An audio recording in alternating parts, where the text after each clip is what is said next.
Praise the Lord. A happy new year. God bless you all. Let this 2026 be a year of blessing. பிரியமானே, இந்த புது வருஷத்தில் உங்களை எல்லாருக்கும் கூட என் ஆண்டவராகிய இயேசுவின் நாமத்தினால கிரேஸ் டிவி நேயர்களுக்கு நான் வாழ்த்துல தெரிவித்துக் கொள்கிறேன். It's a great privilege for us இந்த நியூ இயர். உண்மையாகவே இந்த 2026 ஒரு வாக்குத்தத்தத்தோடு நம்ம ஆரம்பிப்போம். கர்த்தர் நம் மத்தியில் பெரிய காரியத்தை செய்வார். ஆண்டவராய் இயேசு கிறிஸ்து நேற்றும் இன்று என்றும் மாறாதவராய் இருக்கிறார். அவருடைய ஆண்டுகள் முடிந்து போவதில்லை. ராஜ்யங்கள் மாறும், கேலண்டர் மாறும், நிறைய மாறுதுங்க. ஆனால் ஆண்டவராய் இயேசு மாற மாட்டார். பிரியமானே, நிறைய பேர் இப்போ இந்த கிறிஸ்மஸ் நாட்கள் இந்த நியூ இயர் வந்துச்சுனால என்ன பண்ணுவாங்க தெரியுங்களா? வீட்டுக்கு புது பெயிண்ட் அடிச்சிடுவாங்க, அப்புறம் புது கேலண்டர் மாட்டிடுவாங்க, அப்புறம் என்ன செய்வாங்க, புது துணியை போட்டுக்குவாங்க. பார்க்குறவங்களுக்கெல்லாம் happy new year happy new இயர்னு சொல்லுவாங்க. ஆனால் வாழ்க்கை மாத்திரம் பழசு, பழைய பேச்சு, பழைய பாவம், பழைய சிந்தனை இல்லைங்க. ஆண்டவர் உங்ககிட்ட இந்த புது வருஷத்தில் என்ன எதிர்பார்க்குறார் வாசிக்கலாம். ஏசாயாவின் தீர்க்கதரிசன புஸ்தகம் 43ஆம் அதிகாரம் 18ஆம் வசனம் 19ஆம் வசனம். முந்தினவைகளை நீ நினைக்க வேண்டாம், பூர்வமானதை சிந்திக்கவும் வேண்டாம். பாருங்கள், முன்னால் நடந்ததை நீ நினைக்க வேண்டாம். சரி, நிறைய பேர் என்ன பண்ணுவாங்க, போன வருஷம் இப்படி ஆயிடுச்சு, இது நஷ்டம் ஆயிடுச்சே, இது பாச்சே, குடும்பத்தில் இந்த பிரச்சனை, பழசையே நினச்சி நினச்சி நினச்சி பூர்வமானதையே சிந்திக்கிறார். ஆண்டு சொல்கிறார், பூர்வமானதை சிந்திக்காத, முந்தினவைகளை நினைக்க வேண்டாம். ஏன் அப்படின்னா ஏசாயா 43:19, இதோ நான் புதிய காரியத்தை செய்கிறேன், அது இப்பொழுதே தோன்றும், நீங்கள் அதை அறியீர்களா? பார்த்தீங்களா, ஆண்டு சொல்கிறாரு, I will do a new thing. புதிய காரியத்தை இந்த வருஷத்தை எதிர்பாருங்க. உங்கள் வாழ்க்கையில் ஒரு புதிய காரியத்தை எதிர்பாருங்க. ஆண்டு உங்கள் வாழ்க்கையில் ஒரு புதிய காரியத்தை செய்ய போகிறார். புதிய ஜீவனை உங்களுக்கு கொடுக்க போகிறார். புதிய பலனை உங்களுக்கு கொடுப்பாராக. அதனால் இந்த வருஷத்தில் ஆண்டு ஒரு புதிய காரியத்தை செய்யும்படியா நீங்கள் எதிர்பாருங்க. ஆண்டவரே, இதோ தேவ ஒரு வசனம் வந்துச்சே, இதோ நான் புதிய காரியத்தை செய்வேன்னு சொல்லிட்டு அது இன்றைக்கே தோன்றட்டும், இன்றைக்கே தோன்றட்டும். அதிசயங்கள் உங்கள் வாழ்க்கையில் எதிர்பாருங்க. என் தேவனால் கூடாத காரியம் ஒன்றும் இல்லை. ஏசப்பா சொன்னார், இன்றைக்கே நான் ஒரு புதிய காரியத்தை செய்வேன். பிரியமானே, நான் கடந்த மாதம் கூட அநேக விதமான சர்க்கம்ஸ்டான்ஸஸ், சுச்சுவேஷன், டிசம்பர் மாதத்தை நான் 1ஆம் தேதி எதிர்கொண்டேன். ஆனால் தேவன் எனக்கு ஒரு வாக்குத்தத்தை, இந்த வசனத்தை கொடுத்தார், இதோ புதிய காரியத்தை செய்வேன்னு சொல்லி. பாருங்கள், அதை செய்தாருங்க. I tasted the love of God. I experienced what God can do in my life. ஆகினால் ஆண்டவர் என் வாழ்க்கையில் அற்புதம் செய்தார், உங்கள் வாழ்க்கையில் செய்வார். ஆண்டு சொல்கிறாரு, நான் இதோ புதிய காரியத்தை செய்கிறேன், அது இப்பொழுதே தோன்றும், நீ அதை அறியீர்களா? அப்போது நீங்கள் கேட்கலாம், என்ன பிரதர், என்ன புதிய காரியத்தை செய்வேன் அப்படின்றாரு. நான் வனாந்தரத்திலே வழி. பாருங்களேன், காடு மாதிரி இருக்கிற இடத்துல வழி இல்லாத சூழ்நிலை மேலே நீ தவிக்கும் போது, ஐயா நான் எந்த பக்கம் போகிறது தெரியலையே, இந்த பக்கம் கடன் பிரச்சனைங்க, இந்த பக்கம் குடும்ப பிரச்சனைங்க, வாழ்வதா அநேக விதமான போராட்டங்க வாழ்க்கையில். ஆண்டு சொன்னார், கவலைப்படாத, புதிய வழியை நான் உண்டு பண்ணுவேன். பாருங்கள், இஸ்ரேல் ஜனங்கோ வனாந்தரத்தில் இருக்கிறாங்க. ஒரு பக்கம் சமுத்திரம், முன்னால் சிவந்த சமுத்திரம் இருக்குது, பின்னால் அங்கே பார்வனுடைய சேனை இஸ்ரேல் ஜனங்களை பிடிக்க வராங்க. அப்போது என்ன பண்ணுறாங்க, மோசே கிட்ட இஸ்ரேல் ஜனங்க கலங்குறாங்க. ஐயா மோசே, நாங்கள் எகிப்துலேருந்தா நல்லா இருந்திருக்கோமே, இங்கே வழி இல்லையே, எதிரில் சமுத்திரம் இருக்குது, பின்னால் பார்வனுடைய ரதம் வந்து கொண்டு இருக்குதுன்னு சொல்லும்போதோ மோசே சொல்கிறாரு, கவலைப்படாதீங்க, கர்த்தர் உங்களுக்காக யுத்தம் செய்வார். Be still, let God fight for you. So the world is full of people who want to fight. இந்த உலகம் எப்போவுமே சண்டைக்காக நிறைய பேர் காத்து நிற்கிறாங்க. நீங்கள் யுத்தம் செய்யாதீங்க, ஏன்னா வேதம் என்ன சொல்லுதுங்க, எக்ஸோடஸ் 14:14, கர்த்தர் உங்களுக்காக யுத்தம் பண்ணுவார், நீங்கள் சும்மா இருப்பீர்கள். பி குவைட், நீங்கள் ஸ்டில்லாக இருங்க, ஆண்டவரத்தில் ஒப்பு கொடுங்க. ஆண்டவரே, இந்த புது வருஷத்தில் நீங்கள் எனக்காக யுத்தம் பண்ணுவோம். எல்லாருமேலும் நம்ம போய் கோவப்பட்டுக்குன்னு அவங்கக்கிட்ட இது பிரச்சனை வேண்டாங்க. இந்த புது வருஷத்தில் ஒரு தீர்மானத்தை எடுங்க. ஆண்டவரே, இந்த புது வருஷம் என் வாழ்க்கையில் ஒரு புதிய காரியத்தை நான் நீ செய்ய போகிறீங்களே, ஸ்தோத்திரம். என்ன வழி? வனாந்திரத்தில் வழி கொடுக்க போகிறீங்க. அந்த இஸ்ரேல் ஜனங்களுக்கு ஆண்டு என்ன பண்ணாருங்க, வனாந்திரத்தில் சிவந்த சமுத்திரத்தை 2ஆக பிளந்தார், வழியை கொடுத்தாரு. எல்லாம் 6 லட்சம் புருஷர்கள், ஜனங்களும், ஸ்திரீகளும், பிள்ளைகளும் அந்த சமுத்திரத்தை சந்தோஷமாக கடந்து போனாங்க. பிரியமானே, வழி இல்லாத சூழ்நிலைமையில் வழி இதுவே நடவுங்கள் என்று கர்த்தருடைய சத்தம் வருகிறதாம். பிரியமானங்களே, அதனால நம்ம வாழ்க்கையில் கூட ஆண்டவர் தாமே இந்த நாளிலும் கூட உங்கள் வாழ்க்கையில் ஒரு புதிய காரியத்தை செய்வாராக. எதிர்பாருங்க, புதிய காரியத்தை உங்கள் வாழ்க்கையில் ஆண்டவர் செய்யட்டும். பிரியமானவர்களே, வேதம் சொல்லுது, ஆண்டவர் என்ன புதிய காரியத்தை செய்வார்? அவாந்திர வெளியிலே ஆறுகளை உண்டாக்குவார். பிரியமானவர்களே, நம்ம வாழ்க்கை டெசர்ட் மாதிரி, பாலைவனம் மாதிரி இருக்கலாம். அதாவது ஃபுல்லாக மண் பூமி இருக்குது இல்லையா, பாலைவனம், தண்ணியே கிடையாது. ஆனால் ஆண்டவர் சொல்கிறாரு, அந்த மாதிரி ஒரு சுச்சுவேஷனில் கூட நான் நதிகளை என்ன செய்வேன்? உண்டாக்குவேன்றாருங்க. வாட் அ கிரேட் பிளெஸ்ஸிங் இல்லைங்களா? வழி இல்லாத இடத்துல ஆண்டு சொல்கிறார், நான் வழியை பண்ணித்தரேன். வெறும் தண்ணி இல்லாத இடத்துல அதாவது இந்த வெறும் மண் இருக்கிற மணல் இருக்கக்கூடிய அந்த டெசர்ட் இல்லைங்களா? நீங்கள் இப்போ கூட மிடில் ஈஸ்ட்டுக்கு போனீங்கன்னா, சவுதிகெல்லாம் போனீங்கன்னா, துபாயெல்லாம் போனீங்கன்னா வெறும் அந்த மணல் தான் இருக்கும்.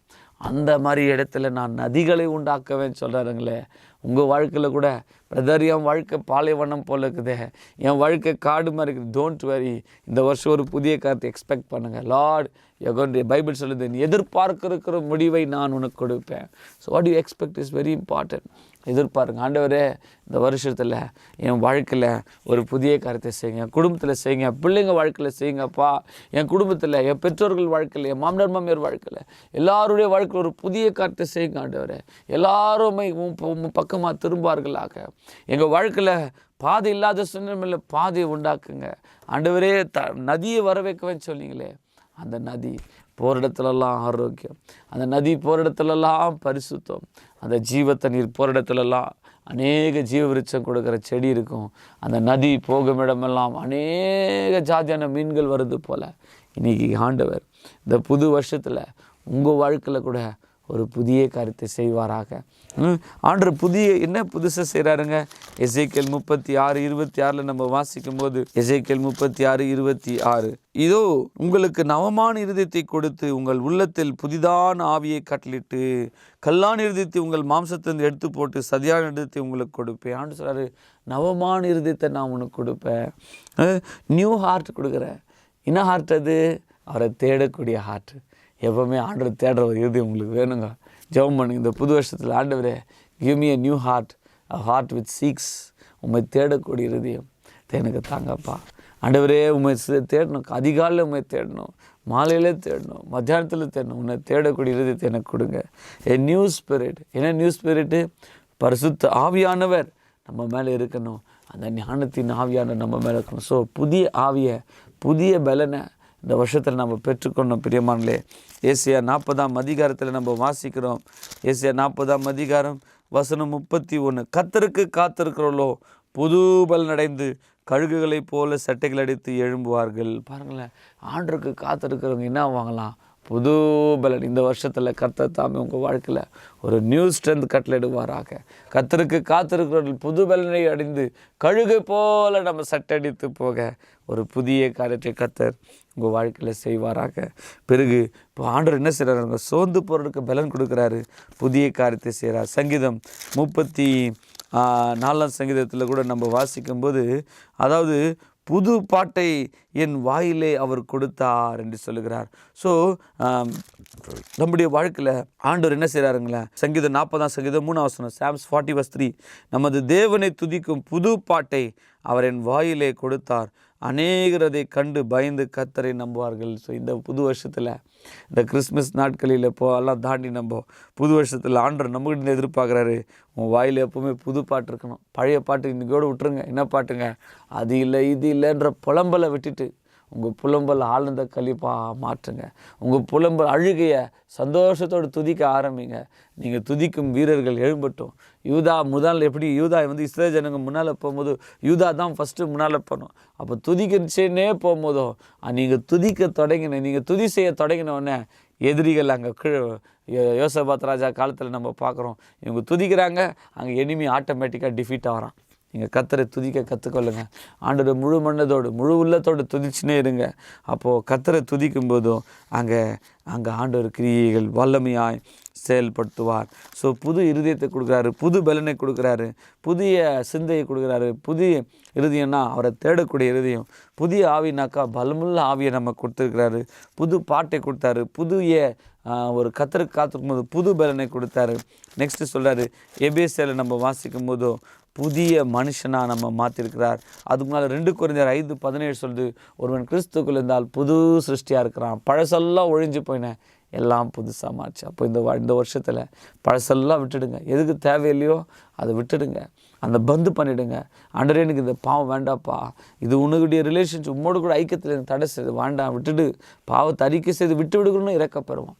விட்டுட்டு நம்ம ஜீவன் கிட்ட வரும்போதோ ஆண்டவர் நியூனஸ் ஆஃப் லைஃப் கொடுக்குறார், புதிய ஜீவனை கொடுக்குறார். ஆண்டவர் நமக்கு புதிய பலனை கொடுக்குறார் பிரியமானே. ஸோ கர்த்தர் தாமே உங்கள் வாழ்க்கையில் கூட ஒரு புதிய காரியத்தை செய்வாராக. இன்று முதல் நீங்கள் ஒரு புதிய ஜீவனை பெற்றுக்கொள்வீர்களாக. புதிய பலனை நீங்கள் பெற்று பாருங்கள். ரோமர் 6:3 4 மேலும் பிதாவின் மகிமையினாலே கிறிஸ்து மரித்தோரிலிருந்து எழுப்பப்படுவது போல நாமும் புதிதான ஜீவனுள்ளவர்களாய் நடந்து கொள்ளும்படிக்கு. ஸோ புதிய ஜீவன். ஸோ கிறிஸ்துவுக்குள் உங்களுக்கு என்ன இருக்குன்னா நியூ லைஃப்பை பெற்றுக்கொள்ளுங்கள். ஏசப்பாக்கிட்ட நியூ லைஃப் பெற்றுக்கொள்ளுங்கள். அது மாத்திரமல்ல, இன்னொரு வசனம் சொல்கிறார் எபேசியரில் நம்ம வாசிக்கும்போது ஒரு அற்புதமான காரியம். எபேசியர் 2:15 ஒரே புதிய மனுஷனாக மாற்றிட்டார். ஒரே புதிய மனுஷன். இன்னிலிருந்து நீங்கள் பழைய மனுஷன் கிடையாது. இவர் ஒரு நியூ மேன் ஆஃப் காட். இன்னும் இந்த ஒரே புதிய மனுஷன் அப்படின்னா என்ன அர்த்தம்? நீங்கள் கேட்கலாம், பிரதர் ஒரே புதிய மனுஷனா என்னங்க? கொலோசியர் 2 நம்ம வாசிக்கிறோம் 10 தன்னை சிருஷ்டித்தருடைய சாயலுக்கு ஒப்பாய் பூரண அறிவடையும்படி புதிதாக்கப்பட்ட புதிய மனுஷனை தரித்து கொண்டீர்களே. தன்னை சிருஷ்டித்த ஏசப்பாவுடைய ரூபத்தில் அந்த சாயலிலே நாம் இணைக்கப்பட்டுக்கிறோம். அந்த அவரை சிருஷ்டித்தருடைய சாயலில் நம்ம தரித்து கொண்டு அந்த புதிய மனுஷனுக்குள்ளே கிரேக்கன் என்று இல்லை, யூதன் என்று இல்லை. கொலோசியர் 3:11 விருத்த சேதனம் இல்லாமையும் என்று ஒன்றுமில்லை, புறஜாதியான் என்று புறதேசத்தினம் இல்லை, அடிமையும் சுவாதீனம் என்று இல்லை, கிறிஸ்துவே எல்லாரிலும் எல்லாமாக்குறார். ஏசப்பா தான் எல்லாவற்றுக்கும் எல்லாம். இந்த புது வருஷத்தில் நம்ம புதிய சிருஷ்டிகளாக புதிய மனுஷனாக இருந்து கர்த்தர் நம்மக்கிட்ட புதிய ஜீவனை தந்திருக்கிறார். அவருடைய நியூ லைஃப் கொடுத்துக்கிறார். பிரியமானல ஒரு வசனம் நம்ம பார்க்குறோம். ஏன் நம்மளை புதுசாக மாற்றுறார் ஆண்டவர்? ரெவலேஷன் 21:1 வெளிப்படுத்த 21:1 பின்பு நான் புதிய வானத்தையும் புதிய பூமியும் கண்டேன். முந்தின வானமும் முந்தின பூமியும் ஒழிந்து போயிற்று, சமுத்திரம் இல்லாமல் போயிற்று. யோவானாகி நான் புதிய எருசலேம் ஆகிய பரிசுத்த நகரத்தையும் தேவனிடத்திலிருந்தும் பரலோகத்தை விட்டு இறங்கி வர கண்டேன். பாருங்கள், புதிய வானம் புதிய பூமிக்குள்ளே கொண்டு போகிறதுக்காக தான் இந்த பூமியில் இருக்கும்போது உங்களை புதுசாக மாற்றுறார். ஸோ இந்த நியூ இயரில் கர்த்தர் தாமே உங்களை ஆசீர்வதித்து புது இருதயத்தையும் புதிய ஆவியையும் புதிய பலனையும் புதிய மனுஷனாக மாற்றி புது சிருஷ்டியாக இருந்து அந்த புதிய வானம் புதிய பூமிக்குள்ளே போக அந்த புதிய வழி எவரேரில் நம்ம வாசிக்கிறோம். Hebrews 10:19 ஏசப்பா புது வழியை நமக்கு கொடுத்தார். என்ன வழி? அதான் இயேசு கிறிஸ்து சிலுவையில் சிந்தின ரத்தத்தினால ஏசப்படைய சர்வம் கிழிக்கப்பட்டது.